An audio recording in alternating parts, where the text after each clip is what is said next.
To the south, you will now find the coastline of Rayclast, with the ocean beyond. Kingsmarch has not fared well after the Cataclysm, and lays in ruins. Rog's shop has been destroyed, but he is much more concerned about his wife, Gwenyn.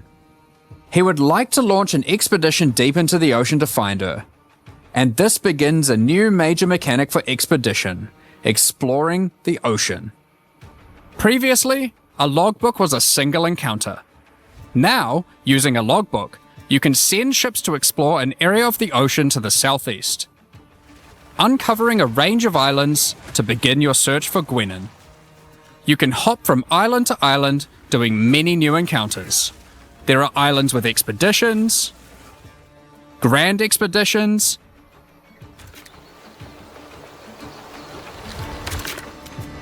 new bosses, and all sorts of other unique things to find.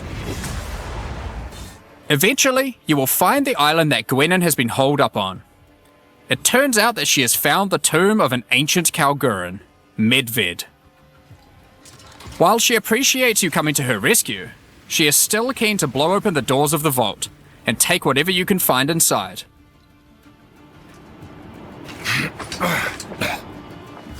It's just a shame that Medved isn't as dead as you previously assumed.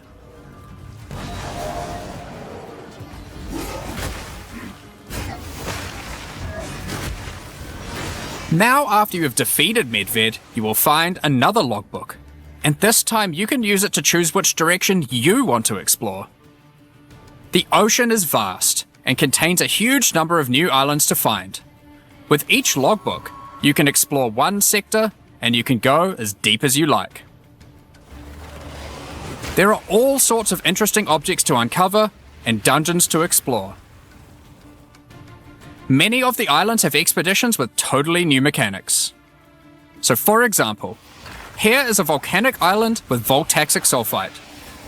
Blowing up the sulfite will unleash extra waves of enemies. But there is also this wall with a suspicious light coming from behind it. On blowing it open, a giant ogre comes out, and he is determined to eat as much sulfite as possible.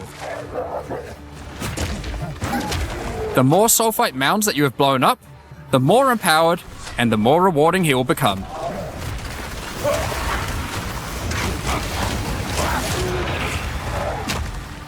These islands contain all sorts of little secrets that you can find and blow up. Free trapped wisps, blow open root doors, even raise ancient precursor technology. And of course, more bosses. There are more and further vaults to blow up, and one of them in particular is pretty important. The Tomb of Uhtred, the Star Drinker.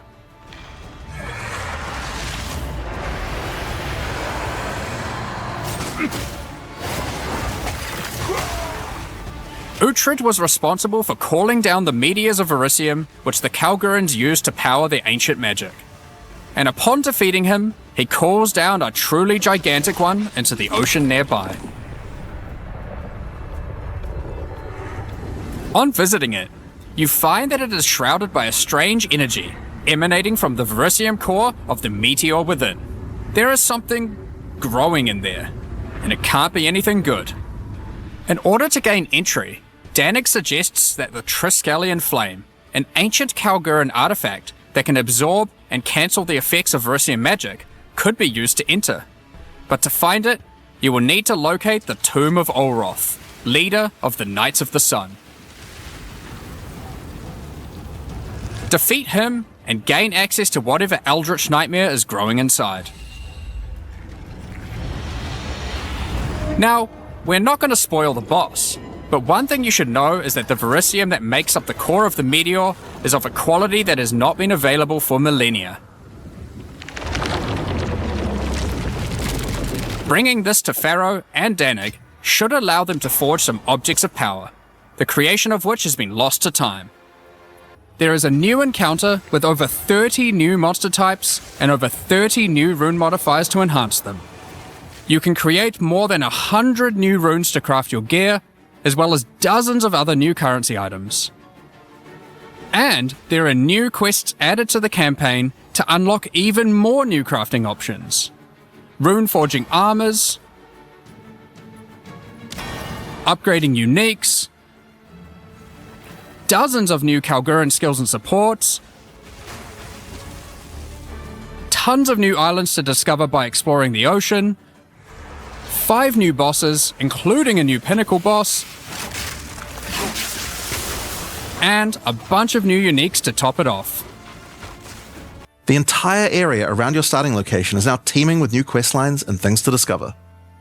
Will you investigate the strange forest to the west? The cracks in the earth to the east? Or perhaps visit the ruins of a Vaal city in the north? The Atlas now has fixed points of interest at specific locations, giving you specific objectives that are easy to find. Like before though, no matter which objective you choose, going to towers to see what's out there is always a good idea. The first time you do that though, something new happens. The earth shakes, and a gigantic fortress rises from the earth. A remnant of the ancient precursor civilization.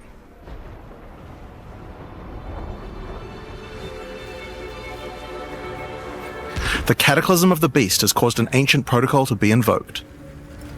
Should corruption ever take hold to this degree, the world must be scoured and purged of corruption. You will need to make your way into the fortress and activate the gates. Gain the keys to reach these ancient precursor weapons, and disarm them. But this will be no easy task. The fortress has many areas to explore and many new things to find. You will power up ancient machines,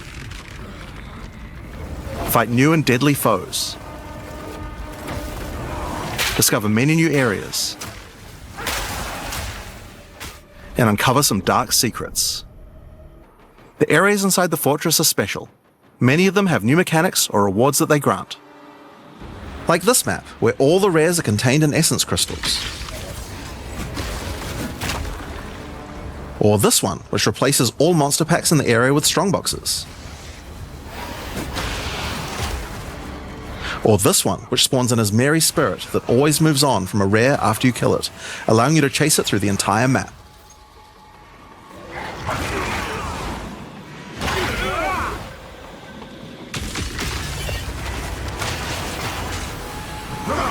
Now, just like the normal areas of the Atlas, you'll need to fight the map boss of each area to complete the map.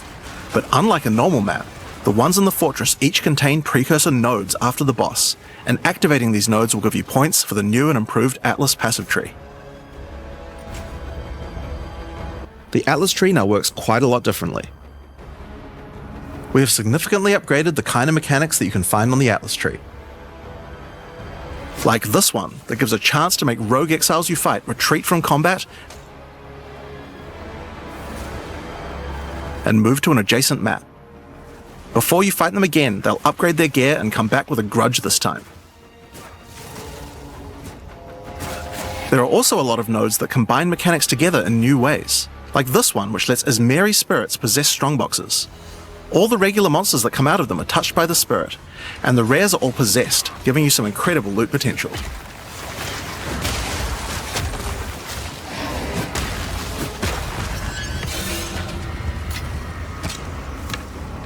You get points from every single area you complete in the fortress, and unlike before, that means you can allocate the entire Atlas tree.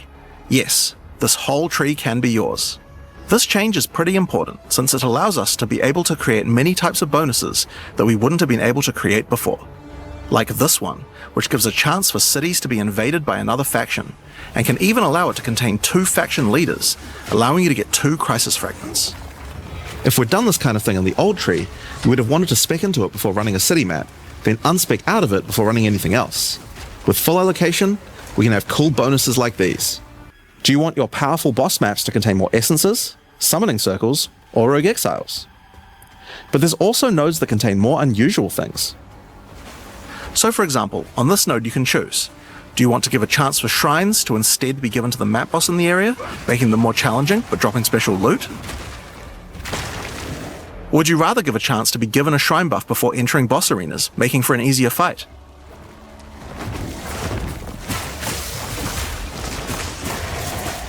Now, one of the really important things we wanted to do was make it so that all the boss fights in the endgame are now accessible with a quest line. That means that to fight the Arbiter of Ash for the first time, you don't need to get lucky by finding keys. They will be in fixed locations and there's a quest to get them. But the Arbiter of Ash is no longer the pinnacle of Path of Exile 2. For that, you'll need to travel into the very center of the fortress. An incredible challenge awaits you should you choose to go there. After the storyline, you still unlock keys for pinnacle bosses in the usual way, exploring the world and finding the keys required to get to them. But we have added a lot more interesting things to find out there as well. There are now all sorts of mechanics that can spawn on maps in the wilderness. For example, some maps might spawn as a rogue exile hunting ground, containing multiple rogue exiles who are there to hunt rare beasts. You might come upon them in the middle of a fight and be able to take out both of them. Or a map of champions that makes all the natural inhabitants of the area into magic monsters. Or this one that causes all shrines in the area to release as merry spirits when used. Once you have explored and found your keys, you can return to fight the pinnacle in the fortress again. But this version of him will be harder, and not only that, he will have new unique rewards as well. Each time you fight him, you get the ability to activate one section of the fortress, and any maps that you didn't finish there will be automatically completed, giving you all the Atlas points. So if you're the type of player who doesn't want to explore the fortress, and instead just race out into the infinite Atlas, you still have a way to get all those points. It's a huge amount of new content with a ton of new areas, 5 new bosses, including a pinnacle, with a bunch of new unique items. But not only that, it also completely revamps the Atlas tree, and includes a ton of new map mechanics that you can find both inside and outside the fortress. Now earlier we talked about how the multi-choice nodes in the tree allow you to still have an in-game Atlas build, but we didn't think that was quite enough. Throughout Rayclast are many opportunities for those with the skills to find them. Atlas Masters are willing to train you in these skills if you're able to help them in return. One such master is Jado, a member of the Order of the Jinn, an organization that secures powerful artifacts to prevent them from falling into the wrong hands. Jado will send you on missions to investigate strange occurrences on the Atlas and recover the artifacts causing them. And for each one you recover, he will gain more trust in you and teach you more ways of the Order of the Jinn. At level 1, you could choose to massively increase the chance for rare and unique chests, or make it so that all map bosses drop an additional unique item, or make corrupted waystones have an additional modifier, but at the cost of making them send you to a totally unknown location.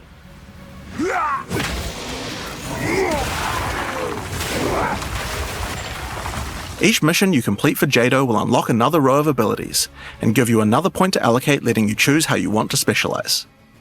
But there are other masters too. For example, Hilda. Hilda is a member of a guild of monster hunters. She will send you on missions to assassinate specific deadly creatures around Rayclast and harvest their parts.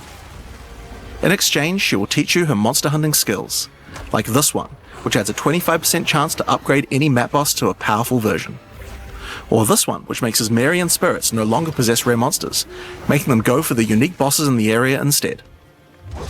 You might notice that many of the effects on these are both upsides and downsides. So Hilda, for example, can make it so that you only get one attempt when fighting pinnacle bosses, but in exchange for that, they always drop 2 uniques. Because of that, we wanted it to be easy to swap between them depending on what you're doing. As you unlock each master, they will appear on the side of the screen. Simply click whichever one you want to use to run the map, and all the bonuses you have selected for that master will be activated. This allows you to have a few different strategies that you can quickly pick between, depending on what you're running at the moment. All 4 of the leagues we launched in early access have been upgraded with not only new quest lines, but new mechanics, new crafting systems, new uniques, and new pinnacle bosses. One of the really important changes we made to all the leagues is that you can now find them on the Atlas in specific locations, and each one has a quest line that will lead you there to being able to complete the league, along with its Atlas tree and its pinnacle boss. This is true even for the leagues that we didn't do major redesigns to. So let's use Abyss as an example. When you first encounter one in the endgame, you'll get a quest that leads you to the east, where you will find these mega abyss cracks in the earth leading away from the Well of Souls. All the maps along the cracks will contain abysses with special properties, and mapping along these cracks will close the Atlas scale abysses, giving you points for the Abyss Atlas tree. At the end of each Atlas Abyss, you'll find an Abyssal Depths, with the boss fight for one of the Abyssal factions, giving you a guaranteed way to fight them. And after completing all 3, you'll get a key for the Well of Souls, allowing you to fight the Vessel of Kulamak. This kind of thing makes an in-game league so much more friendly for new players, giving people obvious goals and a guided experience to complete them.